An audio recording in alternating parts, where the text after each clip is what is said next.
Hey, this is the Amateur Logician from amateurlogician.com. Together we're going to look at some economic books.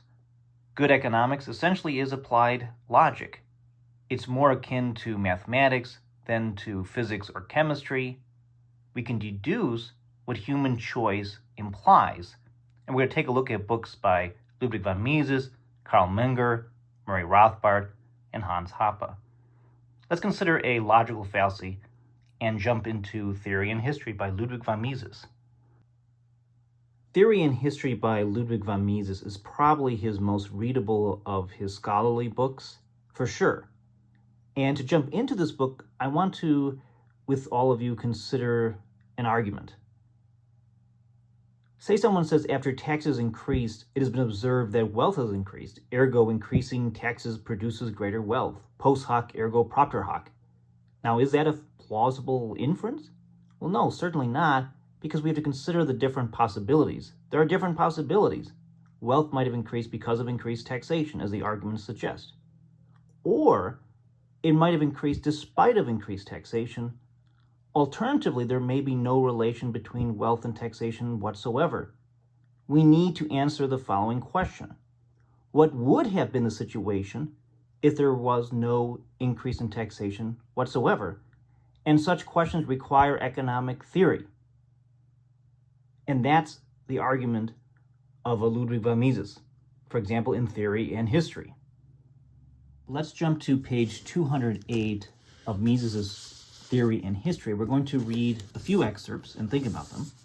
So Mises wrote that historical experience is always the experience of complex phenomena, of the joint effects brought about by the operation of a multiplicity of elements. Such historical experience does not give the observer facts in the sense in which the natural sciences apply this term to the results obtained in laboratory experiments.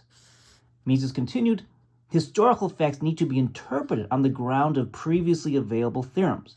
They do not comment upon themselves. End quote. And post hoc reasoning can thereby easily go wrong and is not something, at least as a rule, to use in economics. Again, human action is not physics, it's not chemistry, where we can merely data collect past events to find invariant causal relations. Elsewhere on page 4, Mises wrote the following. Epistemologically, the distinctive mark of what we call nature is to be seen in the ascertainable and inevitable regularity in the concatenation and sequence of phenomena. On the other hand, the distinctive mark of what we call the human sphere or history, or better, the realm of human action, is the absence of such a universally prevailing regularity. Under identical conditions, stones always react to the same stimuli in the same way. We can learn something about these regular patterns of reacting. And we could make use of this knowledge in directing our actions toward definite goals. Our classification of natural objects and our assigning names to these classes is an outcome of this cognition. A stone is a thing that reacts in a definite way. Men react to the same stimuli in different ways, and the same man in different instances of time may react in ways different from his previous or later conduct. It is impossible to group men into classes whose members always react in the same way. This is not to say that future human actions are totally unpredictable. They can, in a certain way, be anticipated to some extent. But the methods applied in such anticipations and their scope are logically and epistemologically entirely different from those applied in anticipating natural events and from their scope. End quote. Now, Mises is not referring to physiology or anything like that. He's thinking about purposeful human behavior, of conscious decision-making, of human action. There is no science that will predict the course of human history. However, economics as a science can reveal what is true of any purposeful human action in general. That's different.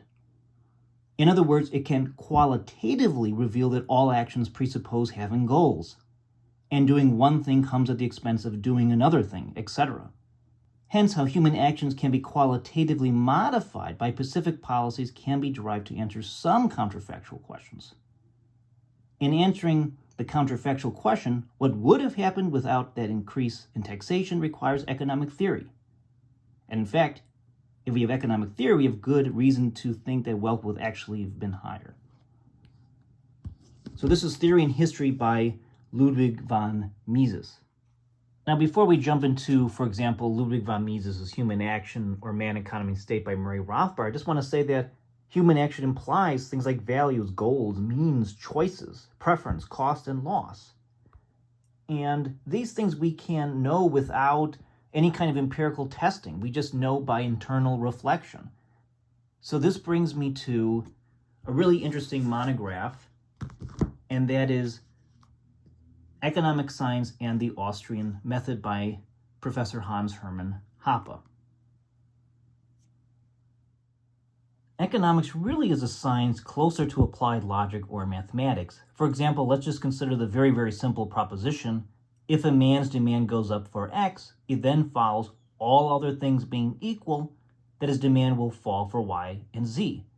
If I only have so much money in my wallet and I'm at the grocery store and I'm willing to spend more of it on X, obviously I only could spend less of it on Y and Z and so forth. And we can tell at once that a proposition like this doesn't require testing any more than a mathematical proposition. Its validity, its soundness, so to speak, its truth can be analyzed without experiment. Now, Economic Science and the Austrian Method by Hans Hoppe defends this position, and it's not even a new position, he explains. It was the mainstream view not long ago in the history of thought. And this book contains two essays. One is more informal, based on a lecture, Praxeology and Economic Science. The other essay is more formal, on praxiology and the praxeological foundation of epistemology. Praxeology, one might say, is just the signs or logic of human purposeful action or choice. Now, Hoppe explains that today's conventional view of empiricism, of this radical empiricism, is not only wrong, but it's really self-contradictory. He additionally shows that when we look at the world, we do know things or can know things that are true non-hypothetically. And there's plenty about economics that can be derived or inferred from axiomatic starting principles. We know that man acts, that he chooses, and we can derive various consequences from that. We can derive various theorems.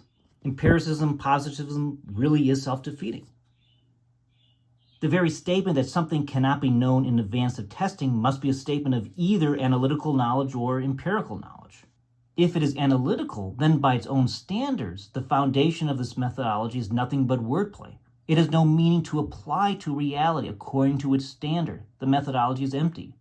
But if it is empirical, then this leads to the destruction of the whole methodology. The basis to discover can then be said not only to be true as it does, but also false. An infinite number of other statements could be taken because they never could be proved or disproved. The journey to discovery will be arbitrary, just as what is discovered.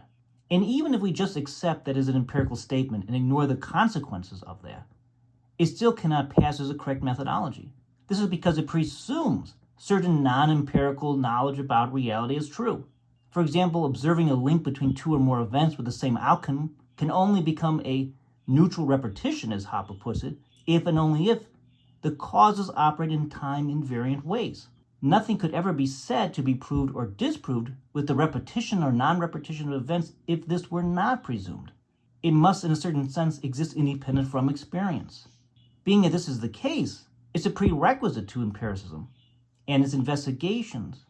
Questions like this are explored in Hoppe's book. This is not to say Hoppe is necessarily right in everything, but it is a strong critique and challenge of modern contemporary empiricism. But then we really have to consider Ludwig von Mises' magnus opus, published in 1949, Human Action, a treatise on economics. It is a gigantic book.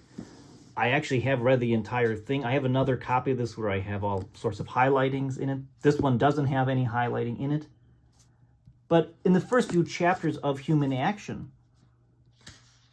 we see that he takes that man purposefully acts. And we see that in like chapters 1, 4, and 7. If I could just skip my way there. So chapter 1 is on acting man. We deal with a first analysis of the category of action. We deal with, let's see, action within the world, where we can derive things like marginal utility, the law of returns, and eventually the laws of supply and demand. And in reflecting on the concept that man purposefully acts, we observe that actions, insofar as they are purposeful, have ends and means in mind. This discipline of understanding action Mises calls praxeology, and that is the basis to how he thinks about price theory, how he thinks about business cycle theory at the end of the day, and so on and so forth. Similarly, if we take a look at the book Man, Economy, and State by Murray Rothbard, Rothbard shows that because man acts, we can infer many things. Action implies means, time, end, value, cost, profit, and loss. And a lot of that's derived, in fact, in the very first chapter, Foundations of Human Action. And then he gets into direct exchange and the pattern of indirect exchange, where we introduce money. And he just builds economic theory, so to speak, from the ground up. Thus, step by step, we can move from thinking about action per se to action as it relates to valuing a solitary item or good as it fulfills a given end. Next, we can move from how man values in action a solitary item to how valuation changes as man possesses multiple items of that one solitary thing. Now, the founder, generally considered, of the Austrian School of Economics is Karl Menger, and here is his book, Principles of Economics. The main contribution he made to what we call the marginalist revolution was in seeing how prices have nothing to do with the cost of production. This is a fallacy we see a lot even today. He saw that the reason why the price of something like water is less than diamonds has to do with the marginal utility. In buying and selling, men don't trade whole classes of goods. Rather, they are dealing with units, with scarce actual things. The British classical school, with David Hume, Adam Smith, and David Ricardo, thought about goods in whole classes. They saw a paradox in that water, which is a must-have for life, is priceless. The only answer they had was that diamonds must cost more to produce. Now, there are a lot of problems with that theory. The insight Menger had was that marginal utility determines value. The value of any good is its least valuable end to which it can be put to use. Water is not valued for its highest employment, its price. A man typically will be more than willing to forego an additional unit of water for what he sees as a more valuable diamond. And Austrian economics can bring us to this conclusion. We can derive the law of diminishing marginal utility. A supply is made up of one or more quantities of a good that are homogeneous, that is, 100% equally serviceable. As a man increases his supply, the additions, all other things being equal, can only, by logical implication, be put into service to less and less valued ends in action. So just from thinking about human action, we can derive that. And from this, we can then state the law of demand and see that any demand curve must slope downward if drawn to illustrate this principle. That is, only at lower prices will a buyer choose to purchase additional units of a good. A man who has lots of water, who gets more, will value that water less and less, all other things being equal. It follows that he would only be willing to pay less and less for more and more units. In the same way, as this man gives up more and more money, the marginal utility of that remaining money will go higher and higher. And this is really how rich and full of content praxeology is. It's akin but not identical to applied logic or math. When we observe men, we have to observe people who act. This has to be the starting point, not men who are atoms who randomly move this way or that way for no apparent reason. In this video, I just wanted to introduce those of you who may be new to praxeology and the so-called Austrian School of Economics to some additional textbooks beyond David Gordon's An Introduction to Economic Reasoning. We've done a number of videos on this very textbook. There are many reasons I like this textbook.